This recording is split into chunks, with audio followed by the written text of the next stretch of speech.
Ini ang GMA Regional TV Early Edition.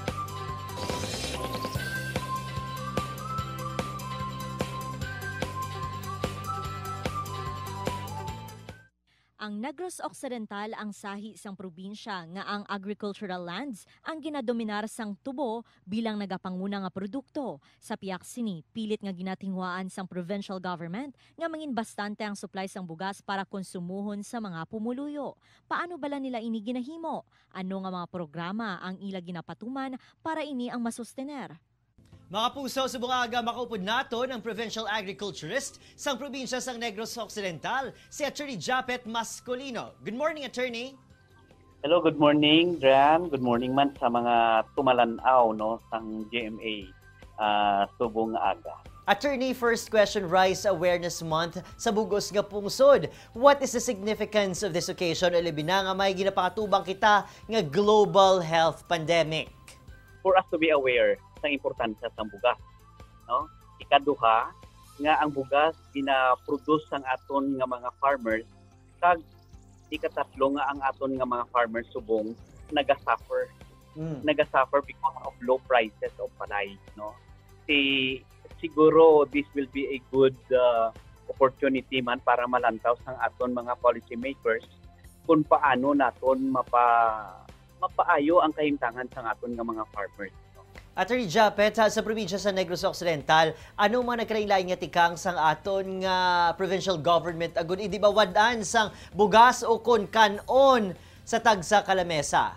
We have RCEP, no, Rice Competitiveness Enhancement Fund nga program where nagahatag ta sang isa ka sako nga binhi plus duwa ka sako nga abono sa kada tagsa ka farmer nga na-register sa RSPSA. Okay. Ikaduha, ang Rice Resiliency Program, nagahatag kita sang hybrid seeds plus 3 bags sang fertilizer libre para man sa aton nga mga farmers. Ang probinsya sang Negros Occidental, subong, we are aggressively implementing a program on sugarcane rice cropping system. Okay. No, meaning gina-intercrop nato ng humay sa tubo. And we have already started this. Nag-harvest na kami subong. Kag we have a very masiling naton nga daw ka nami nga result, no? Which is nga kinahanglan ipatigayonon gid naton. Why kita sing ginatandog nga dako gid sa cultural practices ng sugarcane. Bali daw seamless nga introduction sang palay nga i-intercrop mo sa sugarcane. Attorney Japet, as our provincial agriculturist, we have learned about your efforts ang imong mga ginabakabakahan agud isulong ang paggamit sa mga teknolohiya agud mas mapadamo ang ani sang aton mga mangunguma. Let's talk about this one.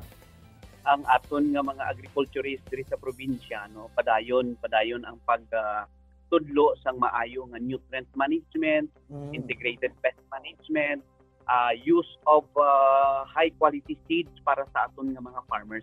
Only by adopting this can our farmers attain, no, sang maayong panubason. Hopefully we can at least mechanize, no, our farm operation, especially sa humayan. Kasi ang problema subong is kakulang sang farm labor, no, sa talamnan. Attorney, anong mensahe nimo sa aton nga mga mangunguma diri sa Negros Occidental? So for our farmers, I know we are facing some challenges, no?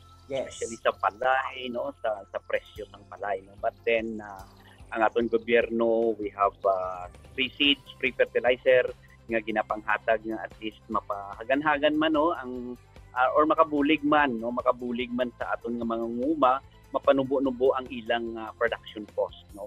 Kag hopefully our government also can at least hopefully review sang rice tarification law. Kung pwede bing ma-specify gidira sa layi nga during time of harvest hindi pag-i-allow or i-suspend anay ang importation. Kasi when we import rice during harvest season, naganubo pagit ang presyo sang aton nga mga palay sang aton mangunguma. Di kaluluoy sila, no? Hindi na niya siling lahog-lahog nga sitwasyon, kundi this is a real situation nga ang aton nga mga farmers daw ay nakablat may mahimo. Nga daw pangayuon na lang ang presyo nga ginatanyag sa imo humay. Attorney, madamog niyo salamat. Good morning.